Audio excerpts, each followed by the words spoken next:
Welcome to Night City, sprawling neon-drenched metropolis where towering skyscrapers scrape the sky and the streets below are alive with both opportunity and danger.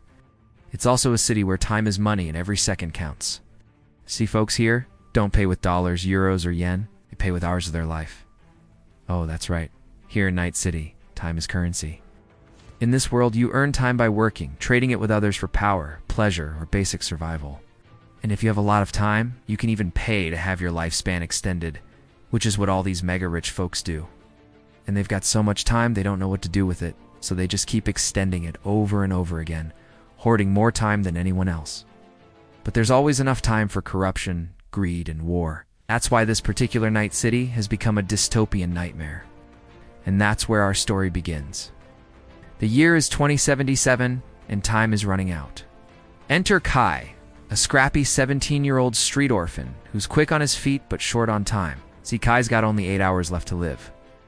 In fact, right now his timer is flashing red at the bottom of the screen. We can see that he's down to just 6 hours. Now, normally, when your life timer gets to 0, the time authority shows up and harvests your remaining time, energy, basically sucking the life force out of you. The word on the street is that the time authority is oncoming for Kai, because he is too hot a commodity for them to waste. You see, Kai has something those mega-rich time hoarders would kill for, literally. He can steal their time. Yep, Kai can take hours off people's lives simply by looking at them. Of course, you might be wondering how he knows that's what he's doing. Well, you'll notice he's got this nifty little display right here. Yeah, that's his time gauge. It changes colors depending on how much time he has left. But it also changes colors depending on what he's doing with his powers. Right now, it's yellow, meaning he's using his time theft abilities passively, just by existing. If he wanted to actively drain someone of their time, the gauge would go red. And to make matters worse, Kai can't remember why he has this power or where he came from. All he knows is that someone is hunting him, sending assassins after him. And not just any assassins, but ones that can actually manipulate time. And then there's this nagging feeling that someone important is trying to reach him across the void of his amnesia. The only thing Kai has to hold on to are fragmented memories of a girl with blue hair. That's her. Just doesn't know who she is or how he feels about her, and that drives him crazy. Just as the clock ticks down to his last hour, Kai finds himself in an abandoned subway tunnel.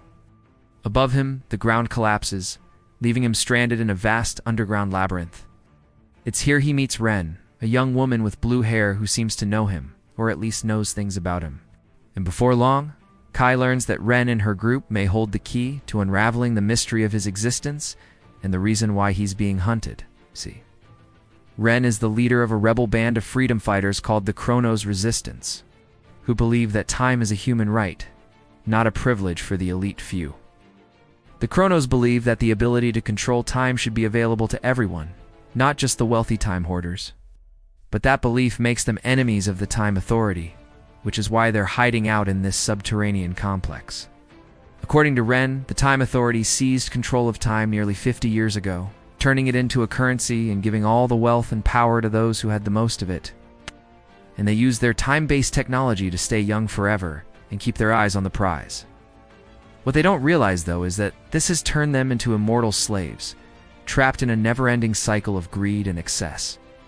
That's why the Chrono Resistance was formed, with Ren at its head. She wants to take back control of time and redistribute it equally among the people of Night City. And Ren thinks Kai is the key to making that happen. See, Kai isn't the first person with time manipulation abilities. There were others before him, like the ancient Greek Titan Atlas, who was condemned to hold up the heavens for all eternity. Then there's King Minos, who stole the Chronos crown from the gods and hid it somewhere in Night City. Whoever wears the crown gains the power to control time, which is why the Time Authority is so obsessed with Kai. He's the first person in centuries to manifest the ability to steal time without even touching someone. It's an ability that has been dormant for so long, they thought it was a myth. But if Kai is the first new time manipulator in centuries, then Ren and her resistance are the second. That's why they can help him hone his skills and understand where he came from. It's also why they want him to join them in their fight against the Time Authority. They need someone with his abilities to help them overthrow the regime and redistribute time equally among the people of Night City. At first, Kai doesn't want anything to do with any of it. All he wants is answers. Why does he have this power? Who is Ren? And why does he have these fragmented memories of her? But Kai soon realizes that he can't run from his destiny. The Time Authority is still after him, and he's going to need some friends if he wants to survive. So he joins Ren and the Chronos Resistance, and together they hatch a plan to strike at the heart of the Time Authority. You see, the Time Authority operates out of a massive tower called the Chronos Monument. It's also where all the Chronos elite gather to trade time and plot their next moves. So while the Chronos Resistance sneaks into the monument and wreaks havoc from within, Kai and Ren will sneak into the basement and find the Chronos crown. That way, Kai can become the new Time Master, freeing everyone from the shackles of the Time Authority and giving them back control of their lives. At the same time, maybe he'll finally get the answers he's been looking for. You see, the girl he keeps seeing in his fragmented memories, the one he can't seem to place, she was the previous Time Master. And she was the only one who could pass on her powers to another person, which is why she reached out to Kai and chose him as her successor.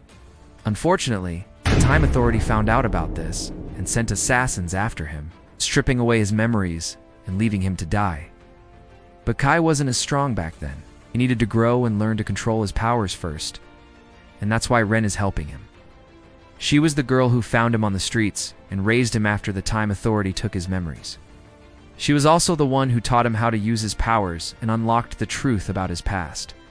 And now she's going to help him defeat the Time Authority and free Night City from their grasp. Of course, that won't be easy. The Time Authority has a whole army of chronokinetic soldiers at their disposal. These guys can manipulate time to a limited degree, slowing it down, speeding it up, even reversing it in small increments. And then there are the Chronos Elite, the richest and most powerful people in Night City. The ones who made their fortunes off of hoarding time. They've got personal chronokinetic guards at their beck and call, along with advanced technology that gives them the upper hand in any fight. But Kai and the Chronos Resistance are more than ready for them. This is a war that's been brewing for decades, and they've been training for this moment for a long time. Plus, Kai's got some tricks up his sleeve that the others don't even know about yet. For example, we haven't seen him use his time abilities actively, draining the time from someone by looking at them. We know he can do it because his gauge turns red when he focuses on someone, but we haven't seen him do it. Also, we haven't seen Kai use any time powers at all. He hasn't had to because the people chasing him couldn't manipulate time. But when he fights the Time Authority, that'll be a whole different story. Now, you could try to save time by subscribing and hitting the like button. Trust me, that's a decision you won't regret. But seriously, folks, thanks for watching. Now go out, have fun, and don't forget to come back soon.